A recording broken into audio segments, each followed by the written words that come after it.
Good evening and hello. This is the Stop LAPD Spying Coalition that you're with tonight. It is the fourth Tuesday of the month. So this is our meeting for the fight against data-driven policing. So glad that folks can be joining with us. My name is Tiff. I use they and them pronouns.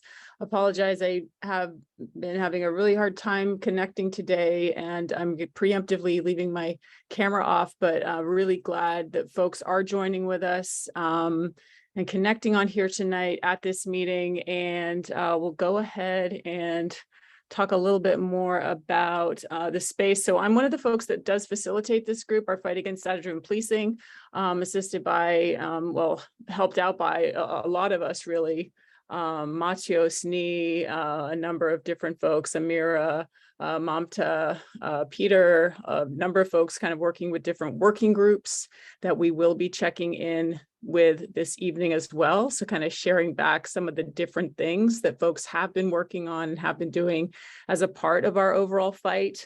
We do also, in addition to our fourth Tuesday night fight against data-driven policing, we have additional meetings for the coalition on other Tuesdays of the month as well. So on the first Tuesday of the month, we have gender and sexuality. So looking at policing and surveillance through the lens of gender and sexuality. We also have on the second Tuesday, that is the fight against the war on youth. And then the third Tuesday, of course, is our monthly general coalition meeting where we all come together to talk about a certain topic. And then, yeah, and folks are welcome to join any of those. And yeah, really glad that we could all be together here tonight.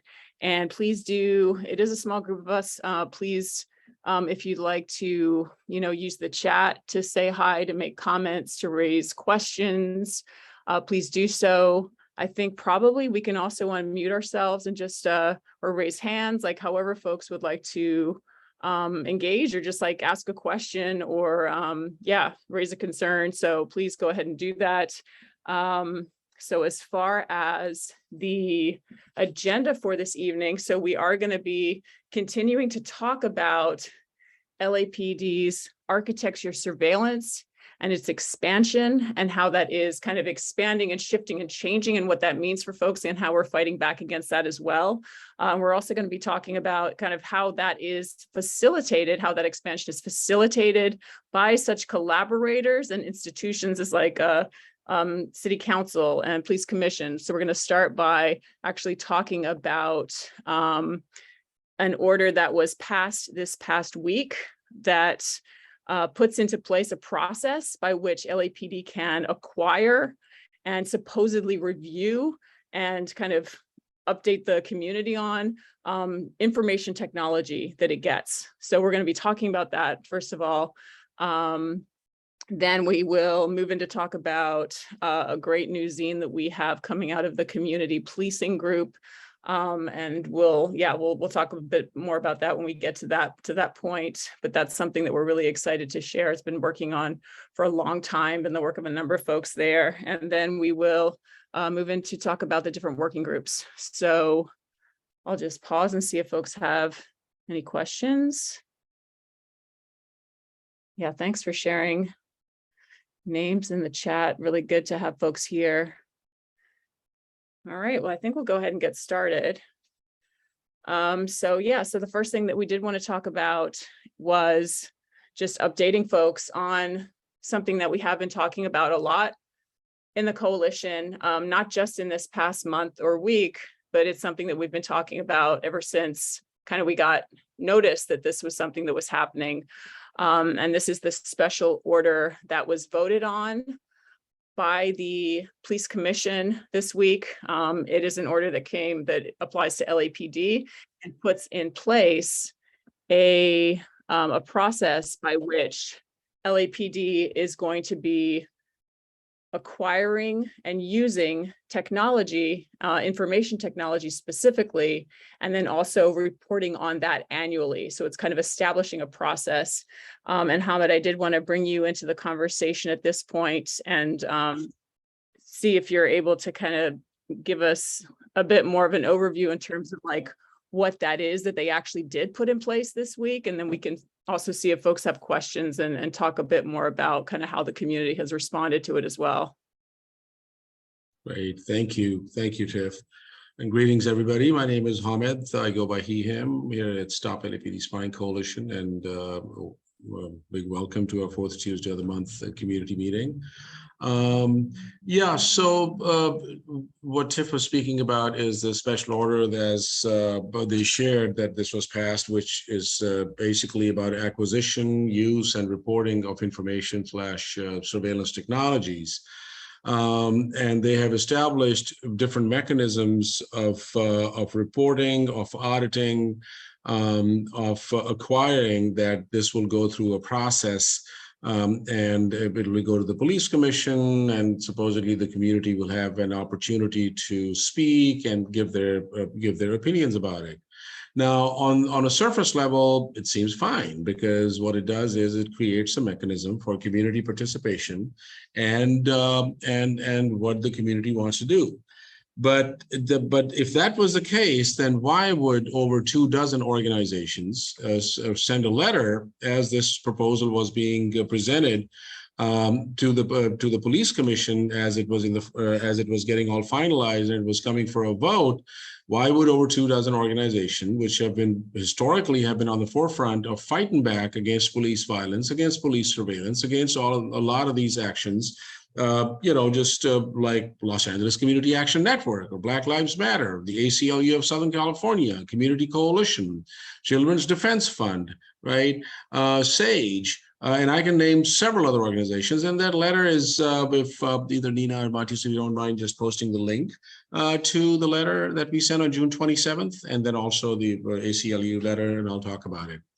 And the reason why people opposed that was that there is a very long history of the LAPD of creating this whole facade and illusion of community oversight, of this facade of creating a space on where community can actively participate. Now, one would say that, yes, this would report to this is from the LAPD, and they will be reporting to the police commission. Now, first they had said that we are going to create, also in addition to this, we're going to create a community policing advisory board, like a separate board. And the Community Policing Advisory Board, or CPAB, the history of that goes back to that was one of the reform measures after Rodney King uprising, and came out of the Christopher Commission report. So they've been there for about almost 30 years. So let's keep that in mind. Now let's go back to the other overall oversight body, which is the Board of Police Commissioners of Los Angeles. They've been around since 1926. So now we are looking at an oversight body that has been there since 1926, which is what, about almost 96 years now. But when we look at the what kind of oversight, or any meaningful oversight they have provided, how they have been the custodians of public trust, because it's supposed to be representing the people, the whole history is rife with absolutely, and just using the term rubber stamp is even being kind to them. Not only are they a rubber stamp body, but they take it upon themselves to represent the cops. They take it upon themselves to represent the police department. And one way to look at that history of oversight is that, let's look at the history of violence that is going on, and where has been this police commission during all this time. So Watts Uprising happened in the 1960s. So now police commission has been there for almost 40 years. Well, where were they to provide any oversight and to prevent this extreme violence and racism? So what happens after the uprisings happen and the rebellion happens? All of a sudden the city goes, well, we need to set up an independent commission. Well, the civilian oversight body is there, so why do you want to do that? So they're basically acknowledging that they have completely failed. So they set up a commission, which is known as the Mccomb Commission. And John Mccomb, who presided on that commission, was a former CIA director. And there's an element to that as well that we should be thinking about, that why CIA, right? Because counterinsurgency is exactly what these police forces do. So now Mccomb Commission comes in, and they come up with these set of recommendations on and on and on. Fast forward, I mean, there's a lot in between this, but let's fast forward in some of the key significant events. Let's go to the Rodney King uprising. After the beatings of Rodney King, where has the police commission been through all this time, right? So, where there's blatantly and of course it was caught on camera. If it was not, we would never even know that was going on. So that was probably one of the first times in this country that level of, which was a norm for the LAPD that it was caught on camera and exposed. So now where's the police commission? So all of a sudden they come back and the city says, Tom Bradley says that who was the mayor, then let's set up, another commission. So they create Webster Commission, which again happens to be William Webster, happens to be a former CIA director. And then another commission concurrently set up, which is known as the Christopher Commission. And if people remember, Warren Christopher was Clinton's Secretary of State. So now all of these things are happening, right? So now let's look at another event. So all of a sudden in 1999 and 2000, this thing explodes about Rampart scandal, where people are being tortured, supposedly constitutional violations are going on, and this is happening, and this is happening. Where is the darn commission through all this process? So again, who comes in? It's the Department of Justice who comes in, and they threaten the city with a lawsuit against the city of Los Angeles, against the police commission, and the LAPD itself. Where is the darn commission? It requires the Department of Justice to finally negotiate. The city negotiates a consent decree, which then brings in an outside body, with a special master to oversee that, which is a federal judge Feast, who oversees that. So, and then, moving forward through all of this thing, with misclassification of crimes, with just all of these intentional targeting of communities, particularly the disparate impact on people, and on and on and on. And now George Floyd uprisings happen. So the city through this time, and I'm almost chuckling because it is so pathetic. It is so pathetic. And if it wasn't, just that there are lives at stake and people are being murdered and traumatized, it would be a joke. It would really be a movie to be made about a joke on the people of Los Angeles. And then all of a sudden they say, well, let's set up some independent things. So the city council says that we're going to commission a report. The police commission says that we will commission a report. The LAPD says we will file a report. Which is the Police Executive Research Forum, they come back and they say we're going to do a report as well.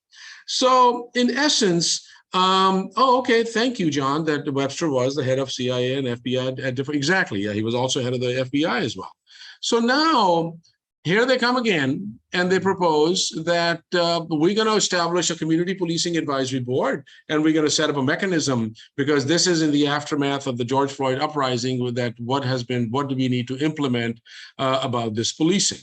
So, everybody opposes that. I mean, they created this process in September of 2020 for the community to give feedback, and absolutely, and we were in that as well. And some of those people didn't even say, they said, F it, we're not going to do this because this is all bullshit, which it is. But, we felt that, okay, let's at least let's document our opposition. So Stop LAPD Spying opposes it. Various other groups come and oppose that too, but they continue to move. Now the LAPD knows that they're not going to find any support in Los Angeles. So what do they do? And this is all documented in this letter as well. We filed for public records. They go to Oakland, the city of Oakland, and recruit a police consultant from there, whose name is Brian Hofer, and works for a nonprofit called Secure Justice, to be the community representation and do the consultation. And then when you follow that whole thing, first of all, we found this email that the commander of the Technology Bureau sends Hofer an email and saying, we would like to invite you to be a part of the working group. And within 11 minutes, Hofer responds, of course, I'll be honored. Now, realizing that he's not from Oakland, he has no known ties or connections, and he wants to be a community representative, not talking to anybody else at all. One would have thought that you would pause for a second and say, of course, let me think about it, and then reach out to groups in LA or anybody, and he didn't check anyone. And within 11 minutes, and he basically responds. So now, he's a part of this thing, and he's helping create this framework and all of that. So now this is the term that I use, a framework. The framework that he proposed is a framework that was created by the ACLU. I mean, first it was presented by ACLU Southern California and Northern California, then the National ACLU presented that, and it created that, and it's called CCOPS, CCOPS, or Community Control Over Police Surveillance. Now, that was laid out. We have been objecting to the ACLU, and we actually had several sort of like back and forth with them that, no, don't do this, because you're going to legitimize the surveillance by creating these oversight bodies, by creating these frameworks and special orders in essence, what you're saying is that people of Los Angeles want to be surveilled. So that's why we need to have that. So let's go talk to people. Do they want to be surveilled? People are saying, no, we don't want to. So why are we presenting them or providing them with a roadmap to codify and legitimize this whole piece? Let's keep on fighting. Let's expose it. Let's keep on fighting towards dismantling this system. So ACLU of Southern California finally recognized what was going on, because they were there in our fight against the drones. They were there in our fight against body cameras. They were there in our fight against facial recognition as well. And they're like, whoa, time out. No, this is not going to work. So what they do is then we talk to them, and they write a letter in November of 2021 telling the commission that they oppose their own framework. And I don't know if we can put a link to that letter as well that the ACLU wrote. Now here's the deal. The community opposes it in LA.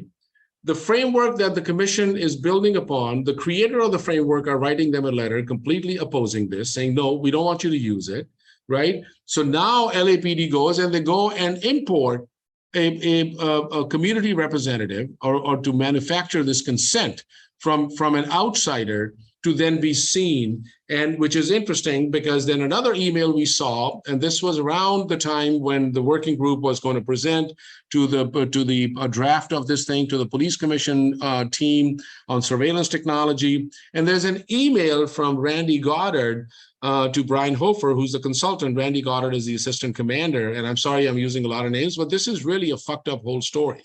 I mean, it's beyond a soap opera. So Randy Goddard says that, the chief wants to have community representation in this presentation tomorrow. So I spoke to Jim McMahon and Richard, who's my commander, and Richard T. Fank, who's the executive director of the police commission, and they agreed that you will provide community perspective. And of course, he says, sure, just why not? Well, I'll do that.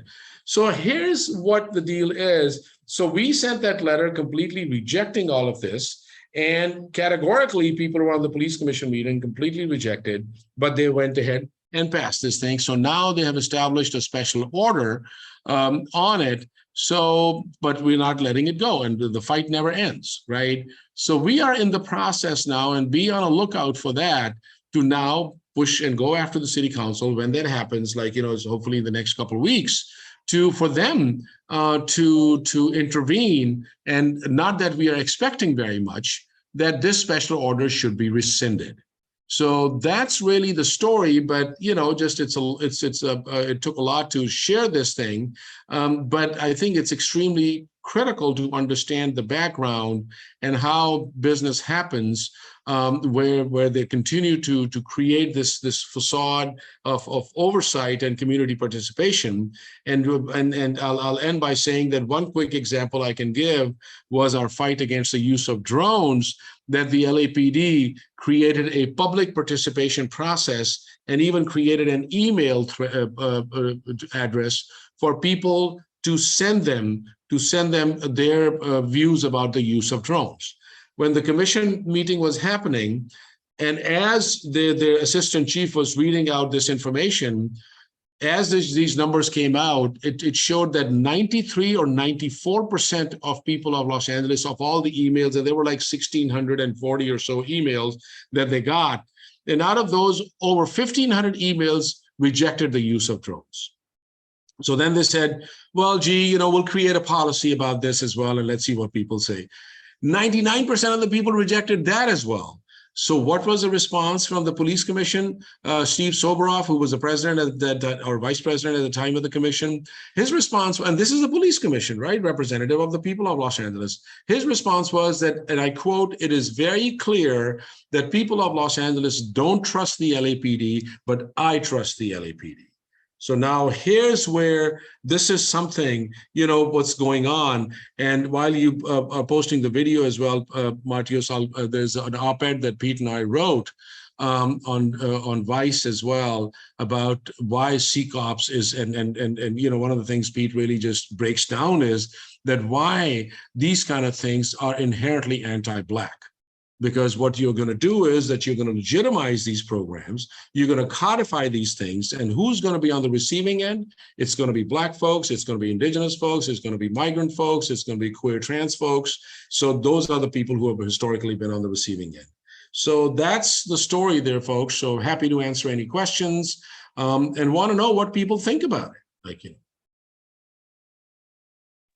Yeah, thank you so much for that, Hamid. I don't know if you have that whole history like written down that you just laid out for us, like written down anywhere. I feel like the coalition may have something that documents all that, but that was just a lot of really great information. Thank you so much for laying that all out for us. And yeah, we'll pause and see if folks do have any questions or thoughts on it. I mean, as we said, this has been going on for a while. In terms of that, we did get a heads up that this was coming. We did hear kind of what it was going to look like. The community did respond and fight back and push back and say, no, absolutely not, and call this shit out. So when it did show up, it showed up in kind of a different way, saying, okay, well, now it just looks like this. As far as we know, this is what it's going to look like. We're not expecting that it's going to be something else, although you just never really know. But yeah, I don't know if folks have any questions or have maybe also seen other things being implemented in different cities as well. Well, one quick thing I just want to add real quickly, Tiff, that 2 weeks before, I'll do that in 1 second, Stephen. So 2 weeks before Hofer was going to present this draft of this thing, we found out that, and it came out in the newspaper, that he sued the city of Oakland. And the reason for the lawsuit of the city of Oakland was that the city of Oakland had used this framework and created the same thing as what the LAPD was doing, and an oversight commission, a privacy commission, which, you know, Hofer and these people in the Bay Area would call like the gold standard. But then he turns around and sues the city of Oakland, saying that they're not following the framework. But then on one hand, and this is all came out in the newspaper. So he's suing his own city, but then he's bringing it to Los Angeles and advocating for something which we have to deal with. So I thought I'll just add that. And then I think how this is affecting other departments as well is that, and I think one can look at it, that what has been the history of oversight, Stephen. So of course we see that just last week, the LAPD shot a 25th person this year. And when you do the math, it's almost like every 9 days, somebody is being shot by the LAPD. 11 people have already been killed. For the last 15 years or so that we've been counting, LAPD has always been either first or second as being the most murderous police department. And guess what? Who are in the competition with? It's the LA Sheriff's Department. So either the Sheriff's Department is number one in being the most murderous, or the LAPD is there. So it is, in a sense, it provides that whole facade of an oversight. It provides a whole cover for an oversight, but yet at the same time, it's under the guise of all of that. It continues to be business as usual. It continues to be the conditions on the ground, and folks who have been in this in our space for some time now, that they know that what we have been exposing, what we've been organizing. And I think it's really, really, really critical for people to understand, to start thinking about surveillance beyond this very narrow scope of invasion of privacy. Because that by itself, what it does is that it limits our understanding, because it individualizes the issue and the impact as well, rather than this all across the communities. And we look at it as a methodical way with the intent to cause harm. There's a whole methodology. And of course, if people want to read that report, Automating Banishment, that how even, surveillance is used to even just banish people completely and criminalize the ground that they're walking on, criminalize their existence in the neighborhoods that they're living in. And there's much to be said, and how people are deputized to be snitches and they become in this thing. So Stephen, there's a lot on there, but there's always much to be said. Awesome. Any additional questions, folks, on this part? Yeah, and I will say, just like having attended that commission meeting where they did, where they were going to vote on it, I mean, it was very clear. You could hear they kind of had to reframe it from saying like, oh, this is a process by which we are letting the community comment. They kind of were like, well, this is our way of updating the community, or like telling the community that this is like, it was like checking a box, but we really kind of took away and exposed that part of that. You cannot say this is with our consent. We want no part of this. So it was very successful in that way. And real quickly, the extent of community participation should also be seen through that it's a 2-minute public comment. And I think when we think of our community representation, I think it's critical that to break it down, that my presentation, that my comment is going to be that I have to express myself and talk about the impact in less than 2 minutes. And sometimes it's only 1 minute if you go to the city council. So I think as we think of these things need to be incorporated in our thinking. Right on. Okay, and I'm not seeing any additional questions on this. So I think with that, we can keep it moving, but that was a really great update, Hamid. Thanks so much for that. And as folks heard, sorry, I hope you all can hear me okay. I look like, okay, no, you are not frozen anymore. Okay, cool. Yeah, as folks heard, this is an ongoing fight. We are going to keep pushing back on this. It's not just something that we have to accept. It's not something that is just inevitable. And it is really critical that we're fighting back against this kind of normalization of just this ongoing and increasing surveillance, again, that we know impacts the Black community the most. So yeah, so stay tuned for updates on that, and we will transition. I think next we'll go to actually talk about, we'll go to Nee to actually share one of the zines that has been developed in our community policing groups, and kind of related to what we were just talking about, because that reform, that ordinance or process that was just put in place is something that came out of the after action report following the uprising in 2020.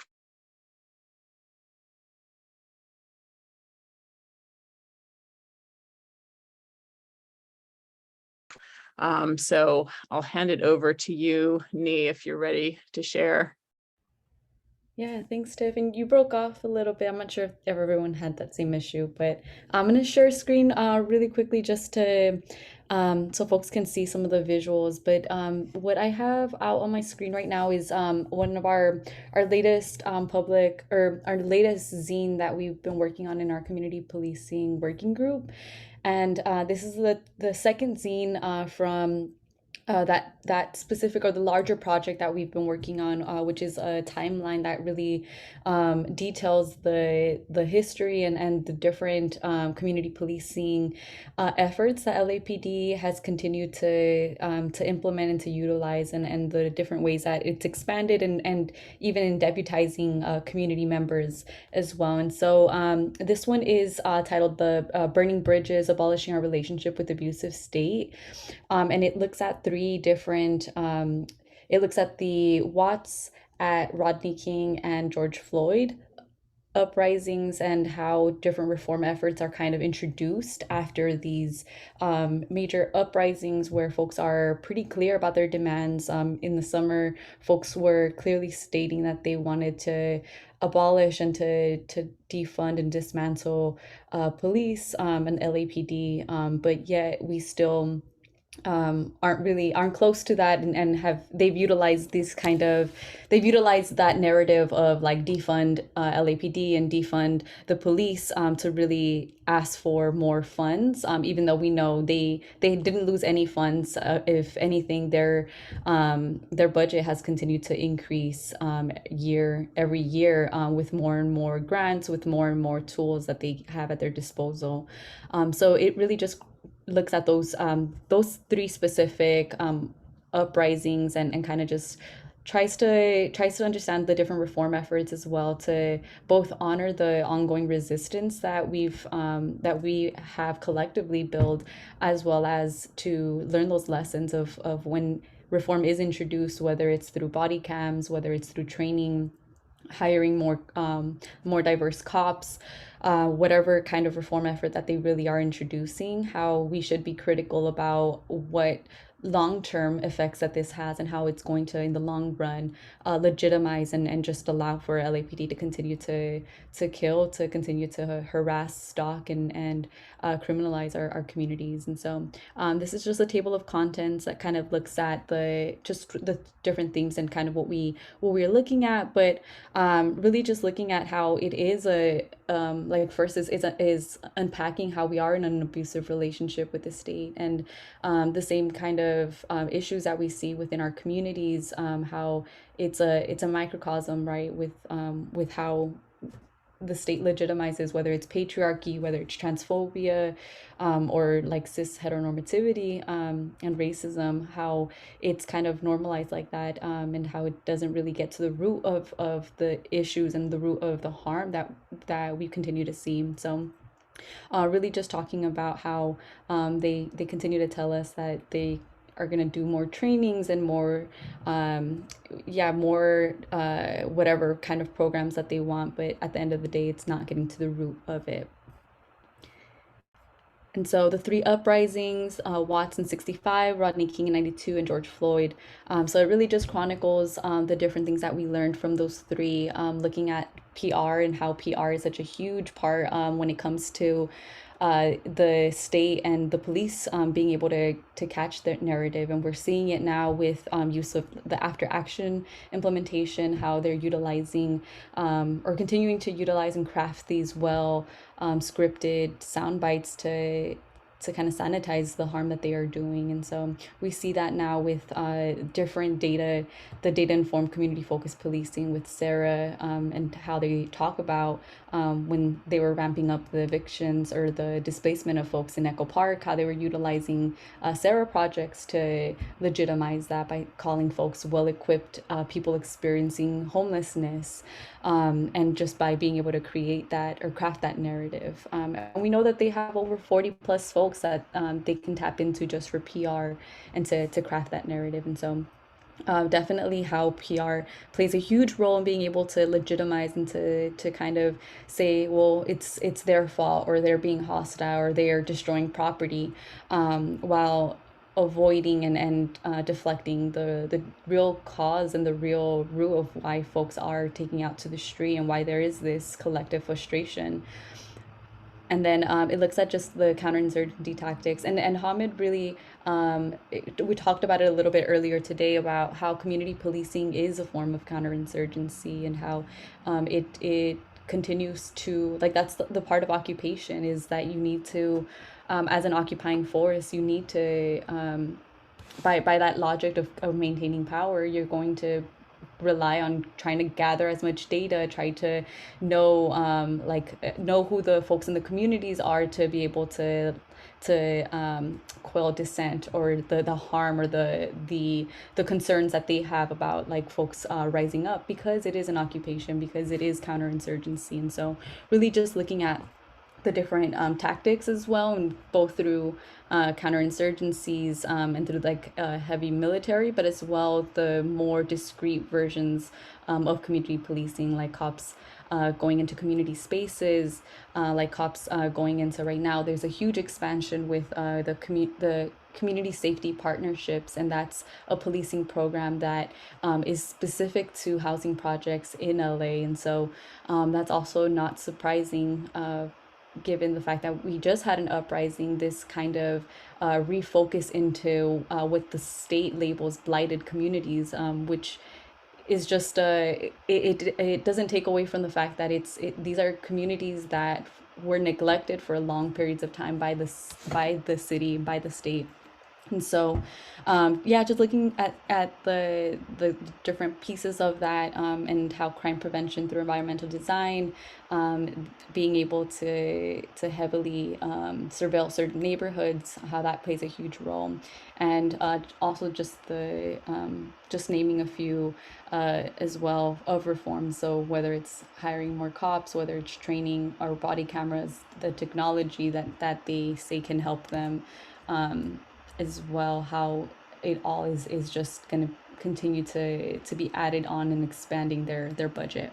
But if folks are interested, we're hoping to release this sometime soon, but we just wanted to give y'all a sneak peek at this specific zine. But if folks are interested or would want to plug into our community policing working group, we are continuing to build some pop-ed material, as well as trying to put more information out there about the different tactics and the different programs that LAPD is having, and making it a little bit more digestible or a little bit easier to have by breaking it down through different scenes. And so if folks are interested or would want to plug into our community policing working group, I'm going to put the email on the chat, but feel free to either send us an email or to send us something on chat, and we can definitely connect you as well, invite you all to the next community policing working group.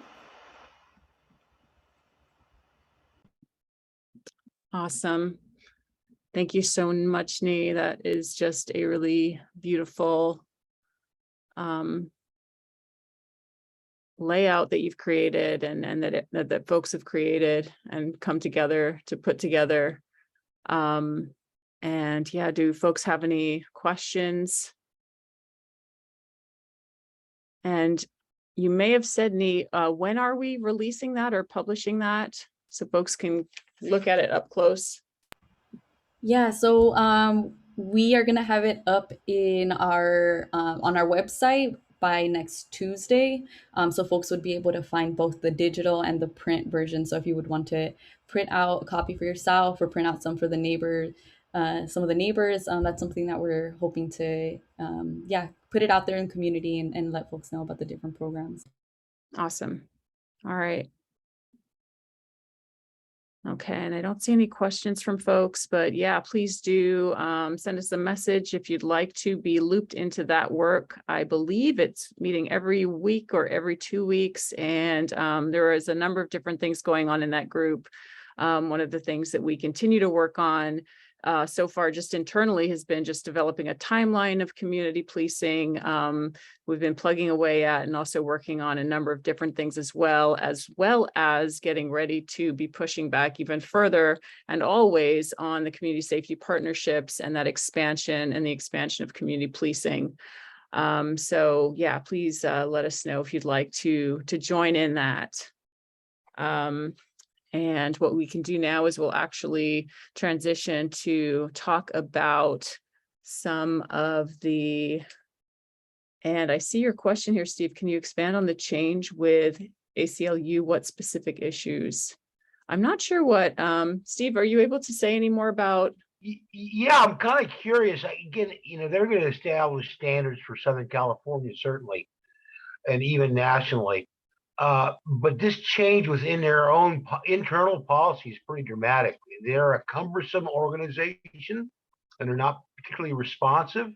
So I'm curious on what specific things did change, and your all assessment on how this may impact other agencies and other parts of the country, even because of the impact that SoCal does have. Is that understandable? Yeah. Tiff, do you want me to respond to that? Yeah, I think you're probably better suited to answer that. Thank you, Hamid. Sure.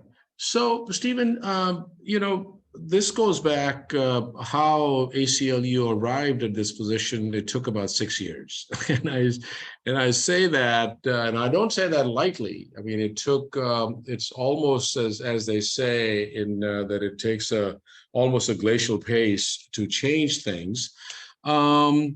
And historically speaking, when the Stop LAPD Spying Coalition first started back in 2010, 2011, a lot of us were already, involved in community organizing, doing different things, and people came together. So, of course, we also invited the ACLU to be a part of it. ACLU historically has been kind of just working on and dealing with surveillance. But what was also becoming very clear was that there's not been, at least in Los Angeles, and in my end, because I've been organizing around for almost 35 years, so I have sort of a national perspective and a regional perspective as well, that everything about surveillance was very much, and that's why I brought up this issue of invasion of privacy, because the response was always very much limited to judicial action. That find somebody in typical, lawsuit, find somebody with a harm, file a lawsuit, fight that lawsuit, and what will happen is that it will be negotiated. One example in Los Angeles would be the ACLU lawsuit. This goes back to when in 1978 or so in Los Angeles. And this is now I'm going to just bring in our ancestor and, obviously somebody who was on the front lines, Michael Zinzin, and the Coalition Against Police Abuse. So they had started digging in the 70s and found out that how the LAPD in their Public Disorder Intelligence Division, which was linked back to the Red Squads of yesteryears, was how PDID had opened up files on 55,000 individuals in Los Angeles with about 2 million documents. They had infiltrated over 200 nonprofits. They had infiltrated every city council member's office. They had infiltrated Tom Bradley's office as well, who was the mayor. And what they would do is that they would just, during Tom Bradley's meeting with the United Farm Workers, they would gather all this information and supply them to this extreme right-wing organization out of San Francisco called Golden. It was like the John Birchers out there, right? So who would then be using that against all the organizing for United Farm Workers. So anyway, so ACLU was in that too. So we kind of looked at those settlements too and realized that there was not a really, unlike immigrant rights movement, gender justice movement, sexual identity rights movement, queer movements, there was not a movement that really has been built around which looks at the police state and against surveillance. And it was just sort of like, because it got sensationalized, people would just either think of COINTELPRO, of the FBI operations, or NSA and all of that. So that's what really brought the coalition together, that now we got to bring it back to the ground level. We got to bring it back from the ground up and look at it. And that's why even for myself, now people have asked me, how did you end up doing this? And for myself was that I was already working with South Asian Network. This was post 9/11. There was a whole heavy stuff going on, Muslim, Arab, South Asian. But for me, it was also just knowing the history. It was what was going to happen was that at that time, post 9/11, it's the Muslim or the Arab or the South Asian identity is the current one. But all of this is going to come back, and it's going to be just infused into all of this thing. So we've started talking to ACLU and saying, let's just not get too much into the litigation side of it, but let's just, because we are here, we're building a movement, and we're building it from Skid Row. And what other place to be the most impacted community than living in Skid Row, right? So which is the impact is coming from all directions, from police, economic violence, racial violence, police violence, state violence, cultural violence, everything else.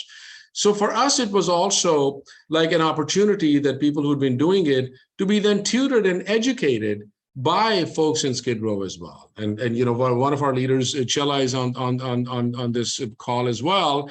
I mean, I always honor Chela's leadership because, people like Chela who have been really guiding us that, hey, keep it to the ground level. Bring it to the people, right?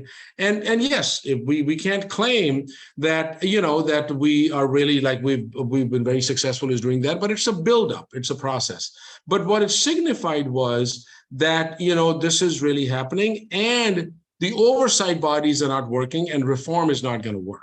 So we have to really work towards the abolition and dismantlement of these programs. So that's the background.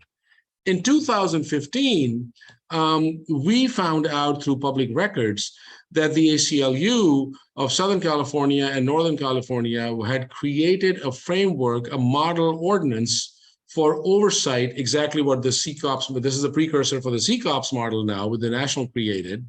And what we further found out was that, and this is all public, we put it on the website, and this became a major issue in the city of LA, and there was actually a whole accountability session of ACLU at the UCLA, where we used to meet, UCLA Labor Center, where we used to meet. About 80 people were there. And we found out that the ACLU had emailed the draft of that model ordinance to the head of LAPD's counterterrorism for feedback. Now, here's a framework that is being established, and we found emails. I mean, through public records. We were not making it up.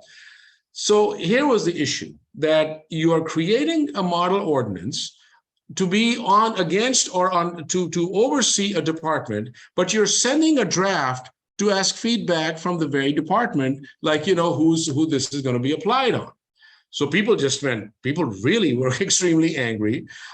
This is when we called them out. We're like, what the fuck is going on over here? We put it out on blast.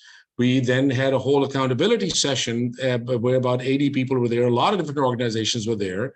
And Peter Biebring, who was the director of policing at the time, and his crew from the ACLU, and people really just gave it to them that this is in complete opposition. You are now basically are selling us out. So that's what led to these constant back and forth, and we kept on going after them that don't do this, don't build that. And then the National came in, and then they created this whole model of community control over police surveillance.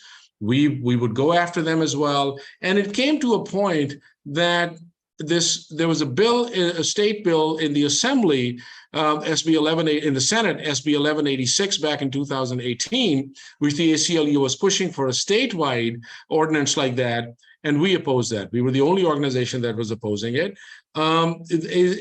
Exactly, if you want a revolution, first step is to stop the moderates. It's always the liberal, that whole process that fucks us over. So, so then it just, so we opposed that. We were being told that, you're in bed with the Sheriff's Association. And then we're like, we're not in bed with anybody. We are in bed with our own people. Our ultimate loyalty is to our communities. I don't give a fuck if it's the ACLU or the state of California or whoever it is. It is about our people. It's the community we are ultimately accountable to. And it's also critical for us that that being in a position of privilege, of having this knowledge, with what face do we go into the community and say this is what's going on, and they would come back and say, fuck you, you were sitting out there, you had access to this document, you had access to this history, you had access to this. Your responsibility is to make sure. So with that spirit, that we're like, no, so we completely oppose that. So as time passes, we keep on talking to people. We're like, look, you got to do that. And finally, we did approach again ACLU Southern California, and it was some of us. Just the people who are really on the forefront of this fight. LA Can, Black Lives Matter, Stop LAPD Spying Coalition, and then we had a conversation with their folks, Melanie Ochoa and Mohammed Atsar, and kind of just really spoke to them that you were there when we had the drone fight. You were there about what's going on in facial recognition. Under what pretext do you still assume that this will ever work? And they were open, and to their credit, they were like, okay. So we're like, okay, so this thing is moving in the police commission. It's November, it's already 2021. You need to do something about it because it's your responsibility. It's you all's framework that is being proposed. That's when then they came around, and I really do appreciate the effort, like with everything that has happened in the past. So that's what the ACLU of Southern California did. And to your point, I think this is also a lesson because it's one of the biggest chapters in the country, right? So that's where this thing is going, and that's what came about, and that's the history behind it. But I think what's really the takeaway, the major takeaway is in all of this is that reform will not work. We can run around in circles, chase our tail. We can just do graphics. We can do, just this language. We can create oversight. We can invest in this people. We can do independent commissions. It will not work because the nature of policing is as such inherently that it is there to cause violence in communities. So that's where it is. And two, that all of these things, besides the reform and all of that, you can have any oversight that it won't work. And I think that we were talking about police commission, the outside commissions. So and that's exactly how the LAPD functions, because one of the recommendations of the Christopher Commission was that the LAPD should operate like a corporation. Like this was a clear out. Now here's a public institution built on paid by public taxes, but they need to operate as a corporation, which they do. So we look at the police commission as a corporate board. It is a board of police commissioner, which then obviously as a result of it would work in the best interest of the corporation that they represent. It won't be the consumer that they represent. It'll be in the best interest of that. What is the bottom line profit making that we can bring to this institution? And we see that just since Garcetti has been the mayor, the LAPD's budget has been increased by 51%. So, I mean, again, a long way to explain that, but here's the long and short of it. Thank you, Tiff. Yeah, awesome. Thank you for that, Hamid. Yeah, no, that was a really good update and overview on that whole relationship. All right, folks, any other questions before we move on? Okay, cool. So next we will transition to talk about the work of some of our different working groups. We're not covering all of them today. We do have a bunch of different things going on. And definitely check in with we do have a monthly, sorry, folks are frozen. No, I think you've stopped freezing. Okay. Sorry about this connection. We do have a working group on Mondays. It's usually about the third Monday of the month. It's always the Monday just before the general coalition meeting. That are all of our working groups get together. Folks are always invited to that. Just saying that as that's a good place to check in if you're maybe not sure what you'd like to be involved in, but you'd like to learn more about some of the stuff that we're working on. These meetings, of course, are great for that. Those internal working group meetings are also good for that. So folks are welcome to join those as well. And just let us know if you would like to. And sorry, I do apologize. I'm not always good at getting back to folks. I know that I specifically see folks on this call that I haven't gotten back to that are interested in helping out. And yeah, definitely if you still have the capacity to plug in, then we are definitely interested in talking with folks. So with that, yeah, so I thought we'd start out with just doing an update on the architecture surveillance working group. And that's one that I can update on. And excuse me. Sorry, one moment.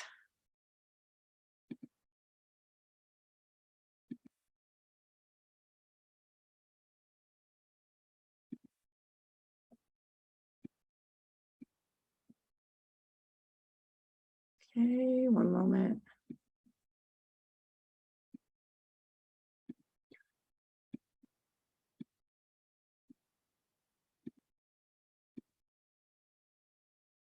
All right, folks, thanks. So as folks know and are familiar with, this is the, so in our architecture surveillance working group, we essentially are still working on kind of getting together, looking at all of the information that we have about the different types of LAPD architecture and surveillance and updating what we know.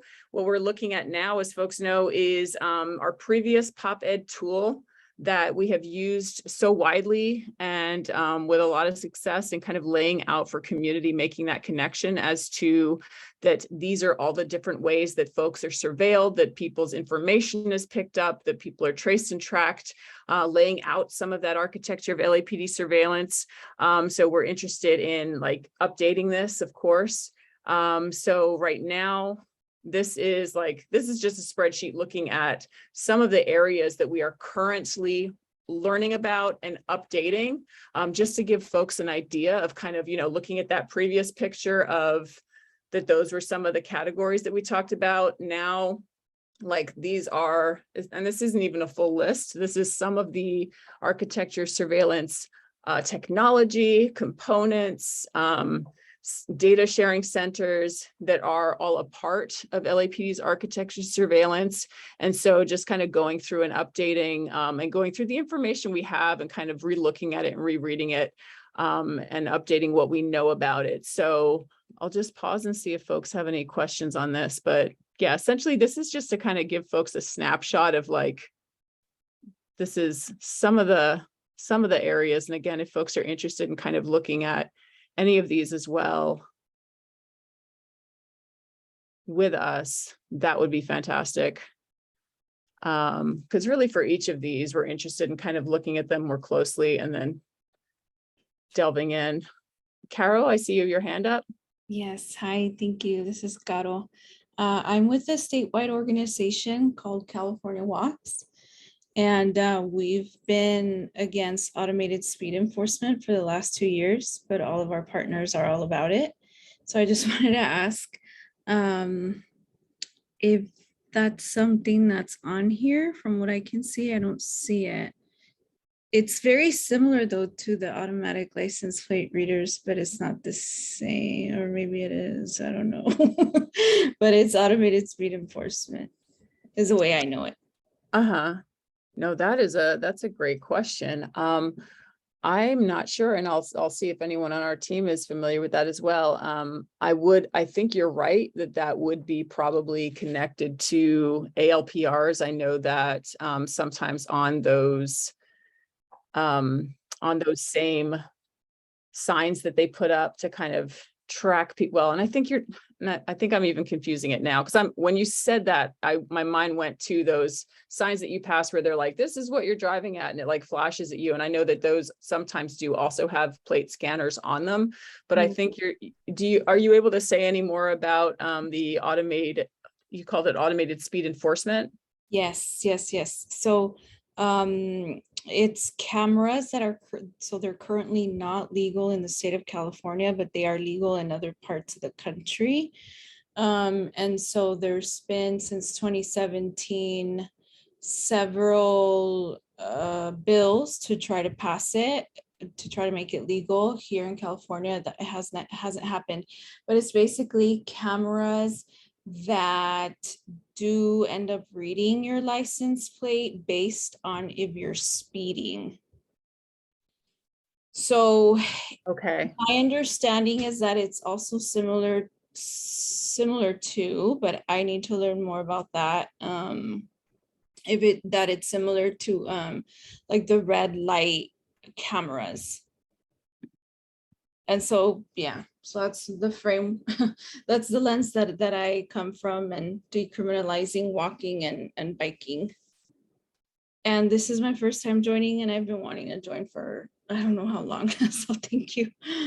Yeah, well, yeah, thank you so much for joining. We're really glad that you're here. And that's a really great question. And I think we need to look more into that and to get a better idea of how that works. But it sounds like, and I see your comment, Hamid, you're saying you think it was proposed as part of the smart city programs. It sounds like it would be likely to be true. Yeah, I think I remember Leah back then when they were also doing some work at the LA City Hall around oh my gosh, I'm escaping that thing where they were.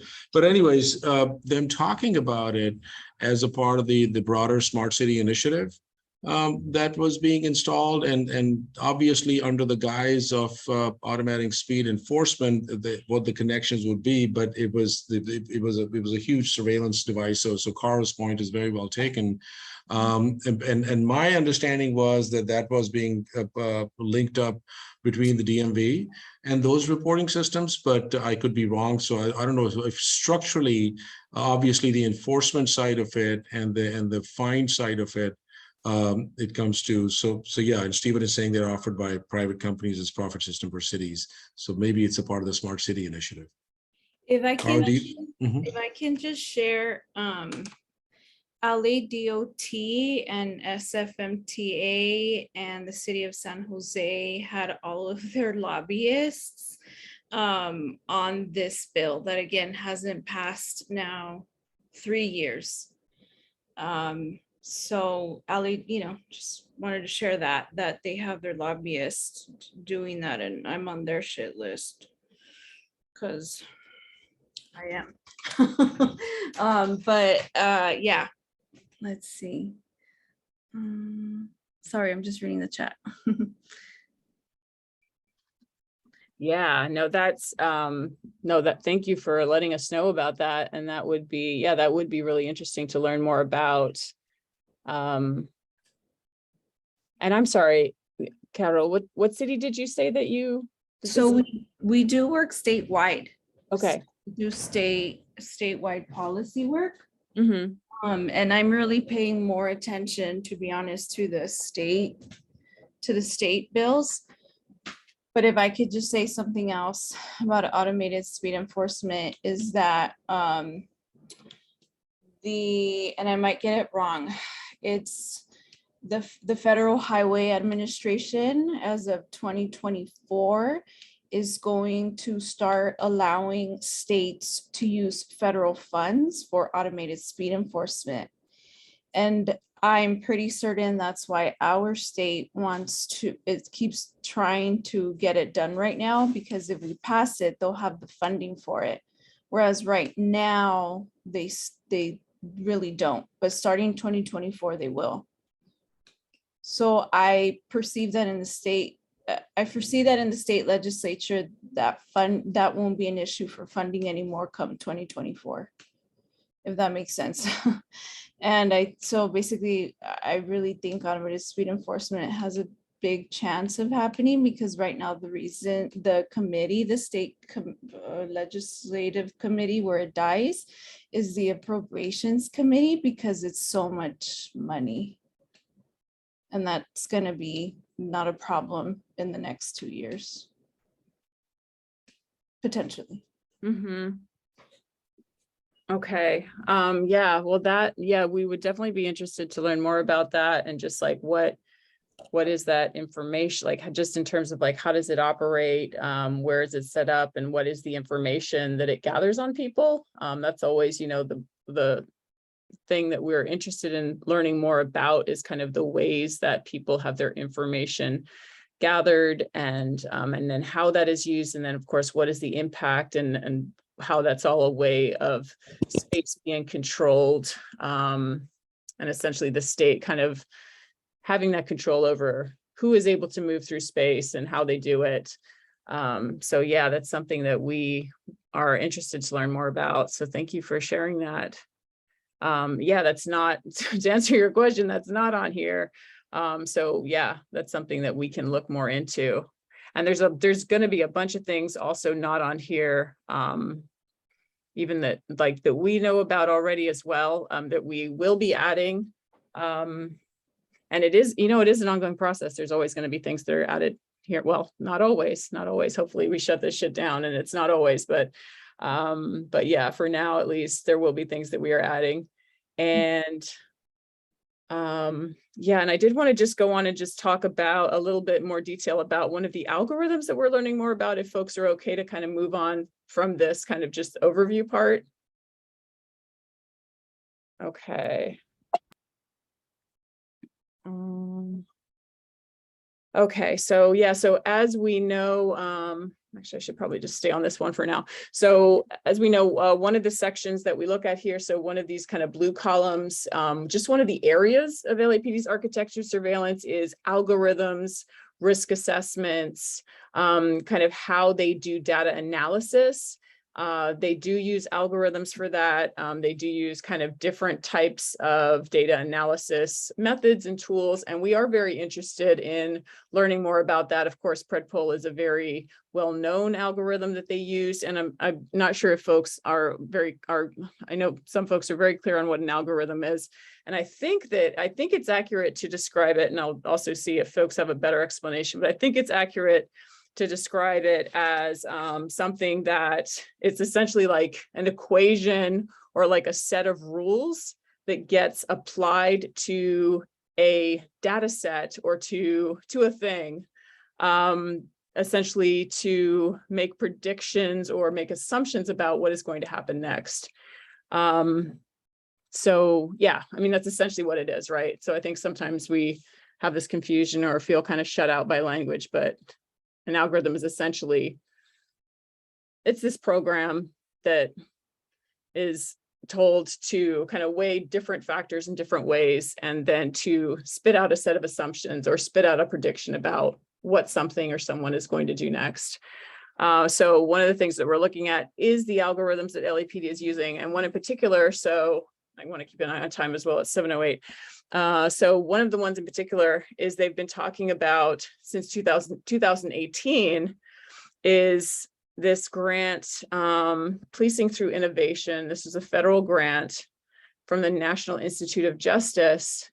And so what we'll do is we'll look at what they are saying it's about and what they're proposing. And then we'll look on the next slide and kind of think a bit more about like what it actually is doing. So essentially what they're proposing with this grant that was pitched in 2018 is that it seeks funding to conduct research on the investigation of homicides and shootings in Los Angeles, particularly those that involve gangs. That's a very broad statement. The research team is people that we are familiar with that have created programs to criminalize community members in the past with these really bogus analysis and algorithms. So Jeffrey Brantingham at UCLA, one of the founders, the creators of PredPol, was one of the leads on this. Also, Justice and Security Strategies, who created Operation Laser. So they were the ones leading this up. And then the main source of the data that they were saying, okay, we're gonna be utilizing for this is a homicide database called BIDMIS. And essentially this is a database filled with, they call these murder books, and it's just a file. A murder book is a file on a murder investigation. And it was a database filled with scanned information from murder files that LAPD had from 1990 to 2010, only from South Bureau. And if folks are not familiar with LAPD and how it's broken up, it divides a department divides itself up into areas that it polices by division, and then it divides, like it has 4 main bureaus that those fall under. So South Bureau is 77th, Southeast, Southwest, and Harbor Division. A lot in the communities that are in South Bureau are in South Central LA as well as San Pedro, and it is predominantly Black and brown communities. So when they say South Bureau, and when they say that in their meetings, it's always code for the Black community. At least that's always kind of how I hear it. And I think that's kind of the intention as well. But essentially, so that's what they're saying this is. And what they're saying is they're going to look at this, they're going to get all this information, they're going to go through it, and they're going to learn from it. They're going to use it to learn about murders and homicides. And then they're going to look for patterns in the data. And then they're going to do this analysis to figure out what makes a murder solvable. And they're, as they say in their grant, using machine learning techniques as well as advanced statistical methods, they'll create an algorithm to predict what makes a murder solvable, what murders are most solvable, with the goal of when they look at a case file, they can see which one is going to be most solvable, and also what are those things that we need to be getting, what's that information we need to be getting that is going to make it more solvable. So I'm going to pause there for a moment and see if folks have, I also feel like I'm shouting at my screen right now, but see if folks have any thoughts on this or any questions about this.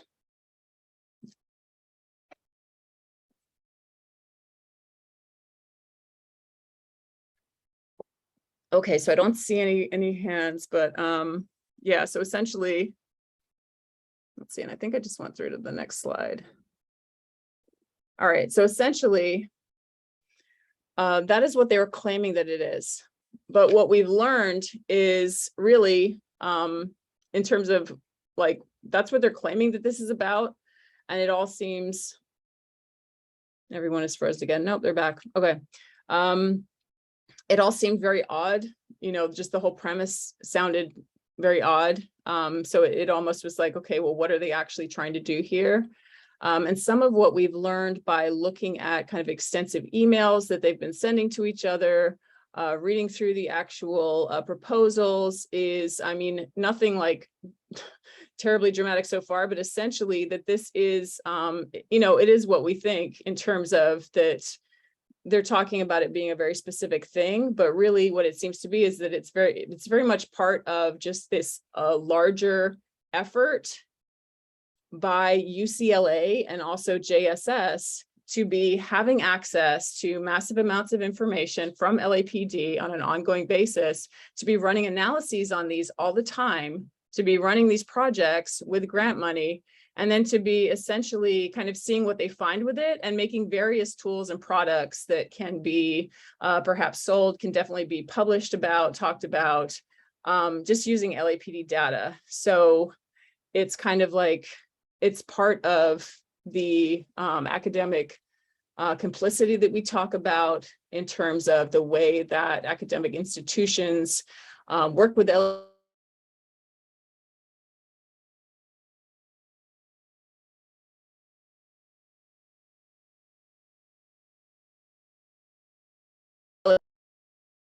Okay, you're back. And so, another line in there that I thought was very interesting was, it said UCLA will create a framework for artificial intelligence assisted investigations, which is something I hadn't heard of before. And I'm wondering if folks on this call have heard of that. Like when I Googled it, I couldn't find anything that referenced that. I mean, it's pretty clear what they mean by that. But essentially, and just reading through the documents, it seemed like what they are intending is to be using machine learning to essentially be filling in the gaps in their investigations, or to be making suggestions in their investigations, is kind of what it sounds like, which I think would be very interesting and important to learn more about. But again, I'm kind of wondering if this is something that folks have heard of before, or is like not. I'm sure it's not new. Motius is, Definitely. I don't know if you were Somebody shaking. has their hand raised too. Yeah, please go, Ray. Yeah, so let's see here. Let me give my take on this. So right now I'm studying what is called artificial intelligence. And so this term of machine learning is a subset of what is now the in vogue term of artificial intelligence. There is deep learning. Deep learning is more powerful than machine learning. And I think that is really the core of artificial intelligence. So what I think is happening here is with these murder books, there is both qualitative, meaning text, there's a bunch of text, and then there are also some tabular numerical data there. And in a sense, these are put together, and then they're trying to find sort of patterns, exactly what you're talking about. They're trying to find patterns in order to solve whatever. So I think that your general assessment is correct. The question is whether this is state of the art or not, or whether it's new. It kind of is, but it kind of isn't. The application itself, there are some smaller products that are proven, or they are kind of state of the art in literature. And when I say state of the art, I mean in the past 2 years. So this field of so-called artificial intelligence is kind of, or deep learning, is moving pretty quickly, and there are strides made very quickly, especially if you have large bodies of data. Like for instance, Google has large bodies of data, and they can predict, or they can, from a beginning of a sentence, they can create a paragraph of some sort of meaningful statement. And so that's kind of how this advancement in learning is done. So what do I expect to happen from the end result of this? I guess probably what you're saying, and even more. I think what they're doing is kind of fishing to see what is possible and what the capabilities are for this raw data of the murder books. And yeah, but in the hands of these people, I guess it's kind of, yeah, that's the suspect thing. I guess my question would be, if we, if this organization, if we had access to the same information, what would we do with it? Or what would we want to do with it? Would we, I guess, AI is so alluring because it's the temptation to know everything like in a godlike fashion that I don't think any institution is really able to withstand that kind of temptation. So I'm kind of wondering what approach we would have for countering this project here. That's all I've got. Thanks. Yeah, thank you so much for that, Ray. And I just wanted to respond and I don't I mean, you can tell by just hearing the way I talk about the stuff. It's like I don't have as much of a grasp on all of these things as you all do. And that's why I'm glad that you all are at our meetings and that we can all be learning from each other as well. But it's funny because it's like when all of us have used like machine learning things, we've all been exposed to algorithms. We all are using things or have some understanding of what AI is. And use things that use it. And like when you talk about it, being alluring and it's so funny to me, like I'll just share that at my job right now, we've just been transitioning from one website platform to another one that actually uses AI in a certain way and to like grab information from online. And it's so funny to hear like the higher ups talking about it with like such, like they're like, wow, this is amazing. It's going to be all automated in a year. And those of us that are actually using it, we're like, do you have any idea like what this actually does? Because it's, when we're talking about like grabbing information, it's like, yeah, but what is the information that you're grabbing? Like, or like who's what is that information? What is that data piece? Where did it come from? Who's accumulated it? And then to say, this is my data set and I'm going to use this as my source of information. Sorry, and I hope, okay. And sorry, I know my connection is bad. Yeah, it's like we always have to be questioning, like, where is that coming from? Who has been gathering this information? And then I also pause just there to say, like, of course, our answer is not, well, we want to get better data. We want to make sure it's clean and that people have a say in where it comes from. But I think just in terms of like, when we're talking about, I think in reading about this algorithm and how they're using this to kind of fill in or to learn from, just like the very first step of when they're saying, oh, we're going to take murder files, LAPD's files from 1990 to 2010, and we're going to treat those as though that is a legitimate source of data. Like that's so that on it just immediately is ridiculous. So I think I should pause and see if folks have other comments as well. But yeah, thank you for explaining that as well, Ray. I appreciate it.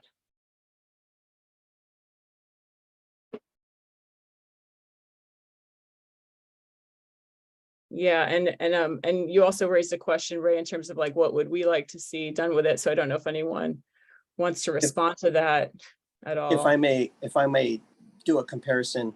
So if this organization was, or if an hypothetical organization was interested in sort of a class-based social justice movement, then the objection to the data set that they'd be using would be, why focus on violent crime instead of white collar crime? Why is white collar crime data set not being used in this same algorithm? And so, but this organization has a different perspective, and so the abolition of surveillance is the end goal. And so that's how come I'm asking the question: what is it that we want with this kind of technology, which is not a simple answer. And I pass. I think it just real quickly, and I know that Matias is going to talk about social media. I mean, these are all these bullshit, proposals that they come up with for the same old tired sort of like, just gathering of information, dusted off to come up with, because all of these things, I mean, obviously now they use this fancy language of AI and machine learning. I think for us, Ray, the key is that not to really go like, well, just leave us alone and go there. But it's more about like this, it's very premise to begin with, and why does it even exist? And that's where the abolition of policing and abolition of surveillance comes in as well, because it's not that if their attention is diverted somewhere else, it's going to change in the lives of people who are constantly being impacted. That remains their primary focus because that's what their function is. So I think we have to really look at it and not forget that what is the nature of the work they're doing? Why do they exist in the first place? Who is going to be on the receiving end of this, and how all of this information further adds to their arsenal to continue to criminalize communities, to contain and control them. And a lot of this information now, how would this be linked in social media analysis, how this would be linked in social network analysis, how this would be linked in kind of just further expanding their SARA programs, how would this be? So I think there's a lot to work with as it is. So that's why, quite frankly, at least just on a personal level, I don't get too caught up or sensationalized by AI and machine learning, just in a sense that what this will do, I mean, in the long run, it's about profit making, it's about monetizing, and it's about white supremacist goals for more imperialist, just aspirations and plans that they have. And going back to AI, which is very much rooted in the Department of Defense, and just causing harm globally as well. So I think for organizationally, at least, I can say that we are very clear that the harm that it causes, and not get too caught up into into the what if thing. So I don't know if that helps, but sorry, just a little response there. Thank you, Tiff. Yeah, thank you, Hamid. Just saw a paragraph from Peter here. I don't know if you want to say it out loud, Peter, but we can also read this. The idea has more basic precedent in crime suspect correlation, as Ray is saying. Adding machine learning to the mix is an experimental thing that they're not really sure what it will show. That's kind of what it sounded like, honestly. Yes, the main thing is that machine learning will circulate the properties of new criminal cases less according to individual existing cases. E.g., we've seen this before in an existing case, but according to various micro patterns throughout existing cases, certain decontextualized associations between criminal suspects, weapons, places, etc., become significant. Okay. Yeah, hopefully that makes sense, like, in a way. Yeah, I mean, it's really just repeating what Ray said, but I think as we get into this, we'll be having to focus on, I think the existing way we think about data and algorithms is criticizing the fact that they're based on existing data with this argument of like garbage in, garbage out. So criticizing that existing data, existing criminal records are determining what the algorithm does. And that's always true, is that these algorithms will only make decisions based on the past data. But really what the machine learning stuff tries to do is to try to break down every situation, tries to break down every existing criminal case into individual parts. So rather than looking at it kind of as like a cohesive thing, it kind of breaks it down into mini pieces, breaks it down into what types of things are involved, what types of places are involved. It considers all those pieces individually and then tries to assemble them back together and making an inference. So yeah, so it'll just change kind of their rhetoric. And yeah, maybe that's why they're saying like it's not predictive, it's perspective. Yeah. I added that there because I just thought that was so funny hearing, because like, yeah, as usual, once their programs are exposed and shut down, then they kind of move away from like, no, this isn't predictive policing, even though they very much will call it that because that's what it is, when they're trying to apply for the grant money.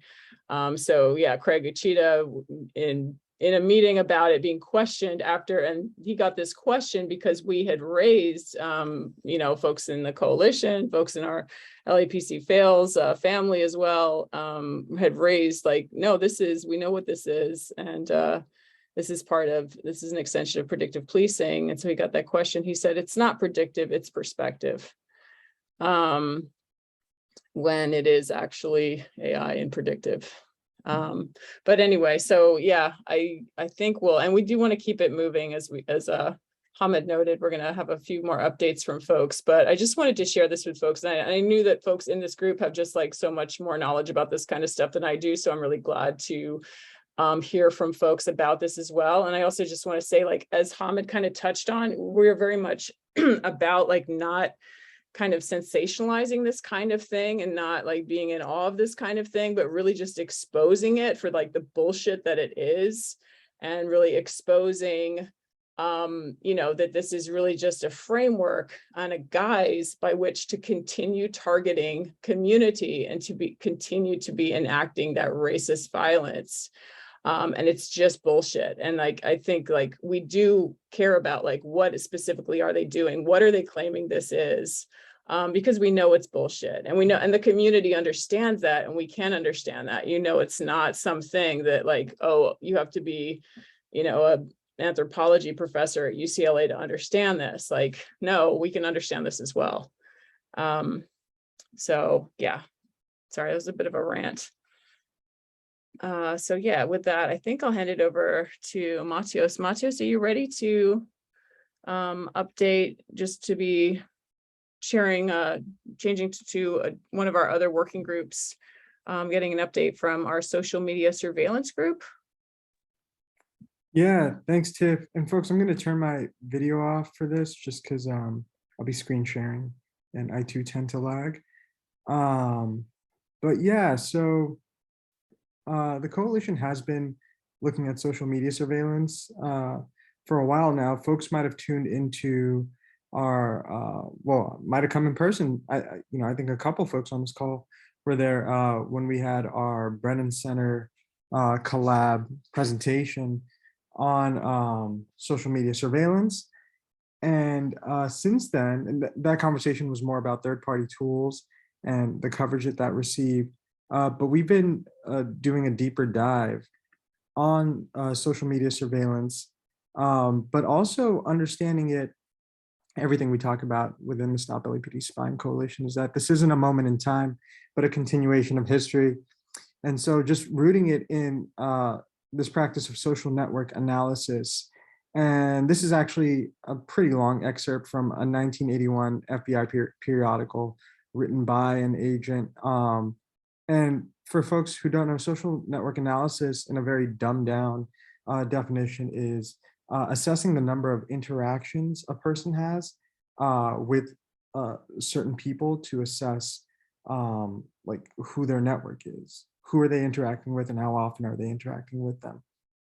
And the FBI agent who wrote this specific periodical concludes that from the behavioral elements collected, from that information collected, it's possible then to use this information to construct a picture of the important linkages that exist between people under investigation, or display the interconnections of targeted groups involved in a criminal enterprise. And so this focus on social network analysis, we see continue on in a more recent report. And we see that social media is now viewed, not just as entertainment or a place of interconnectivity, but as a social network site, effectively a place where folks can interface and interact, and these interactions are monitored. So we have a 2018 report from the COPS office of the DOJ entitled "Policing the Connected World Using Social Network Analysis in Police Community Partnerships."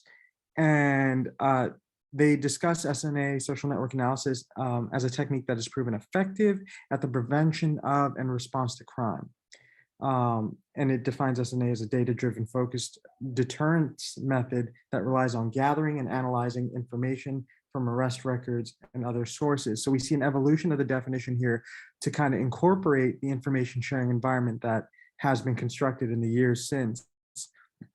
So yeah, they later on, when talking about SNA specifically, they list social media, where they say law enforcement already uses social network analysis in criminal investigations, intelligence gathering, and monitoring social media behaviors. And they talk about a growing market of software and database providers that have emerged during recent years to meet the emerging interest and demand in network analytics and law enforcement. And this is something that the Brennan Center for Justice covers in some detail and lists. We can drop that link for you. Third-party vendors that do this social, that provide this service, social media surveillance.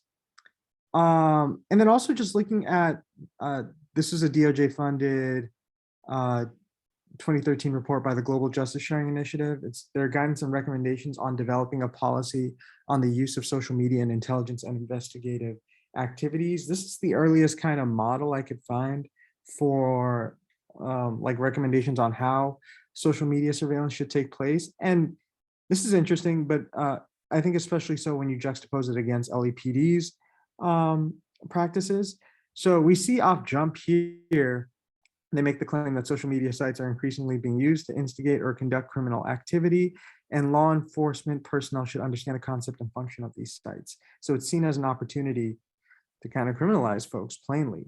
And so they do a rough job of like naming these authorization levels, like for recommendation, where they have apparent, overt, and then discrete and covert authorization levels to gather this information, and little analogies for what that looks like. So they compare apparent overt surveillance to a uniform patrol on the street, and that is Googling someone or searching Facebook information. They go into a little more detail here where they talk about then discrete use as an example is an analyst utilizing a non-governmental IP address to read a blog, and they fully spelled out weblog because it's 2013 here, written by a known violent extremist who regularly makes threats against the government. And then they talk about as covert use. This is to them the maximum engagement level, the creation of an undercover profile to directly interact with an identified criminal subject online. And so, I mean, this is all bullshit and like a means of like political cover, right, for them to surveil people. But it's so interesting when we juxtapose it against the LAPD's social media guidelines, where you know, they openly encourage the use of a fictitious online persona, and they recommend a supervisor's permission, but you don't necessarily need it, just to show how flagrantly the LAPD does that. So it's interesting today during the police commission, Chief Moore was talking about flash mobs, and this kind of does touch at how cyclical these narratives are. But they list in this report from 2013 that social media sites may be used to coordinate a criminal related flash mob or plan a robbery, or terrorist groups may use social media sites to recruit new members and espouse their criminal intentions. That same language of inherent criminality that kind of justifies these means of surveillance. And I'll try to wrap it up here. But in another report, so, you know, at this time, we also see, like in 2015, when these policies are put in place, Chief Beck at the time instructs the LAPD to gather social media information on FI cards. And at the same time, we have a report here called Improving Information Sharing Across Law Enforcement, where they do cite social media surveillances or social media as a tool that they use. But this report in large, its main purpose, and Peter, I'd be interested to hear if you've read it, or you might have seen it, or you probably know it, but it pushes for the expansion of records management systems and CAD interfaces, largely for these services. So it says here, broadly speaking, there are two categories of information sharing needs. The first involves the exchange of data and defined transactions, calls for services, routing dispatch requests, and the submission of crime incidents. The second typically involves fusing data, such as sensor feeds, video feeds, social media data, or collecting of disparate external records.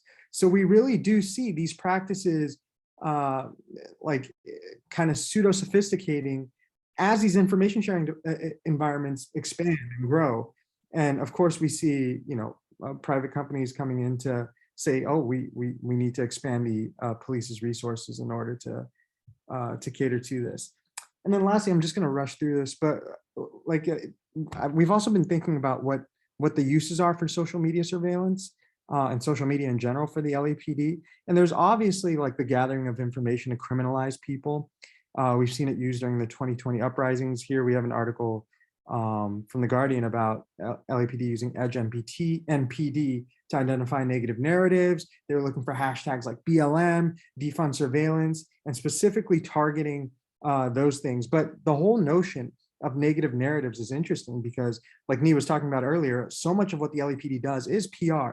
And so they actually list here community relations and engagement examples as an officer-involved shooting as an opportunity to use social media.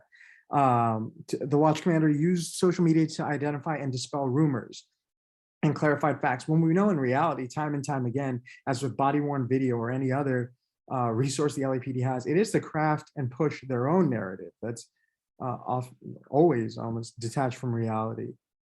So yeah, again, we've seen third-party tools. I'm going to stop screen sharing here. And we have seen, more analog surveillance on in the Echo Park After Action report, like Mee was talking about, where they explicitly named that they were viewing a protester story. And that's where, they identified that they had their phone and found them. And we've seen an increase in this in, the policing of bodily autonomy. Just with the recent criminal implication of a mother who, helped her daughter get an abortion because Facebook handed over that information. And so, yeah, if folks are interested in this or want to plug in and expand further, I'll drop my email in the chat. I'll also drop an instructional video by LAPD's 77th Division that talks about how they freeze Facebook and Instagram information. And folks can watch that, but I'm open to any questions. Yeah, thanks so much for that, Matthias. That was a lot of information. So yeah, I would be really interested to look at that more. And I'll see if folks have any questions for Matthias. Yeah, thank you so much for that.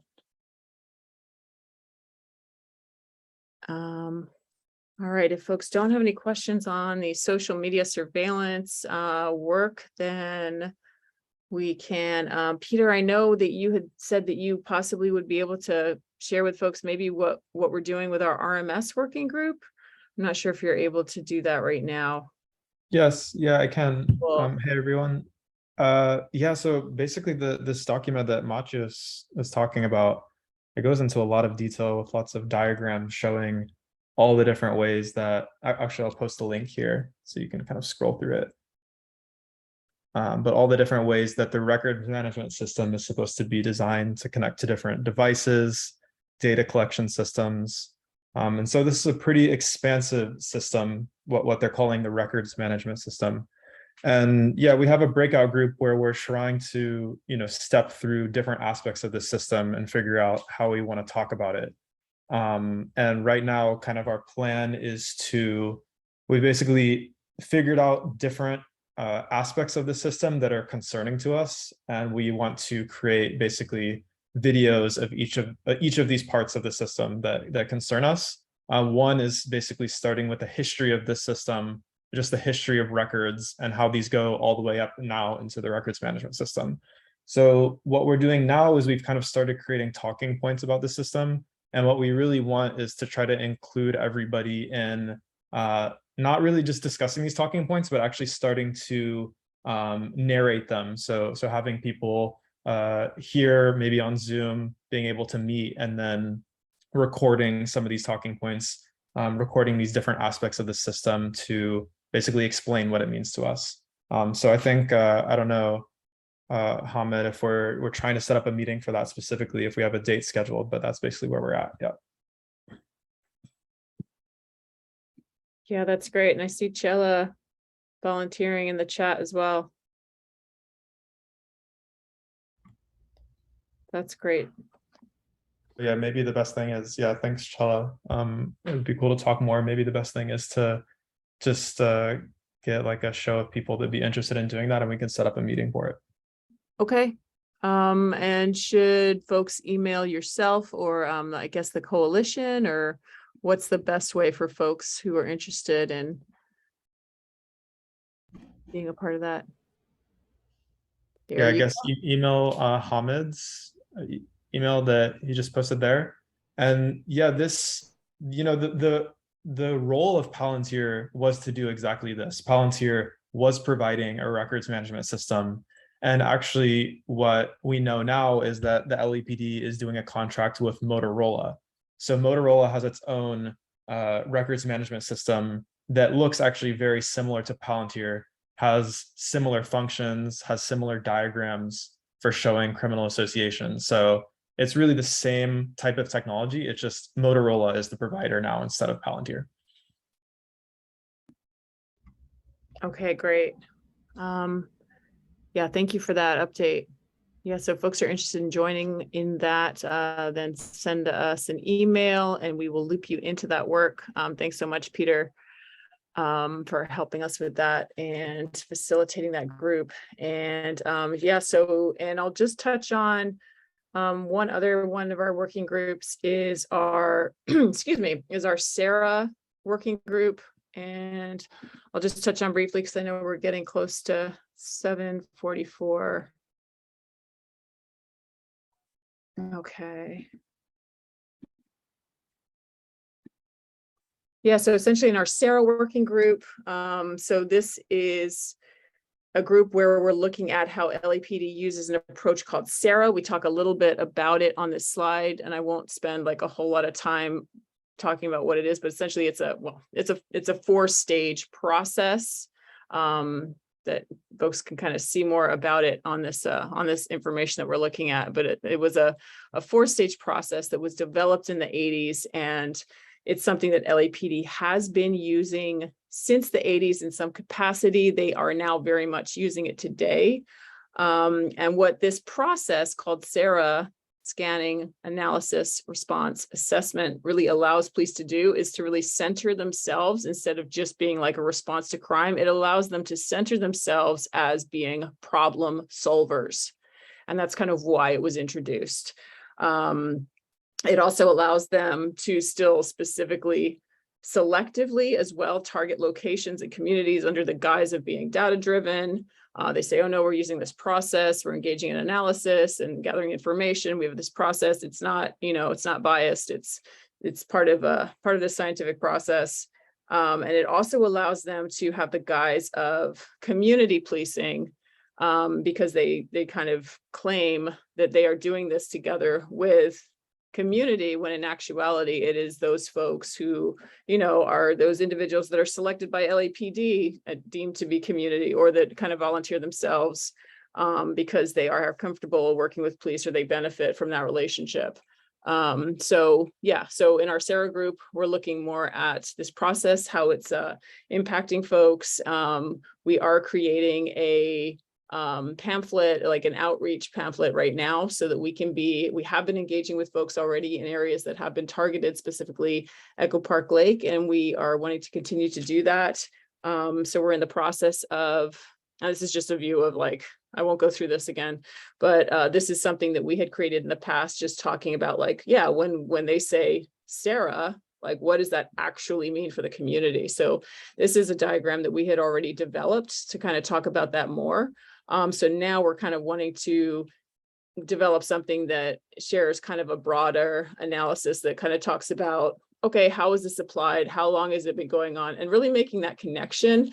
I think kind of more recently when we've been talking about Sarah, it tended to be talking about it, with data-informed community-focused policing, which is kind of the 2020 launch of the program. But really, this is something that was a part of Operation Laser. This was a way that areas have been targeted, again, under that guise of tell us what your problem areas are, develop a plan for them, and then we're going to bombard them with all of these policing tactics. And of course, people who are in those areas are very much harmed by police as well, just for being in that area. So we're really looking at how are we connecting this Sarah that's going on today and kind of that framework that they're presenting it under with this harm that they've also been implementing in the past.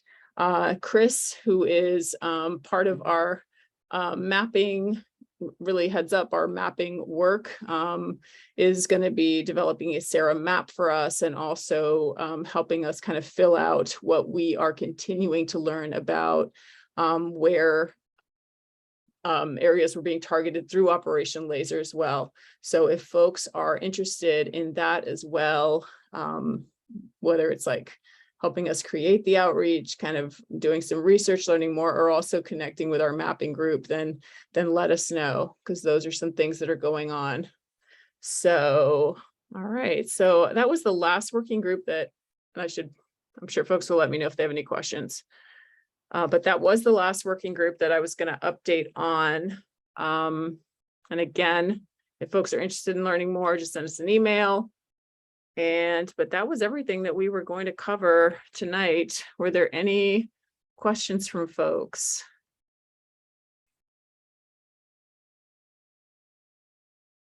All right. Do we have any community announcements? Anything folks want to be letting each other know about that is upcoming?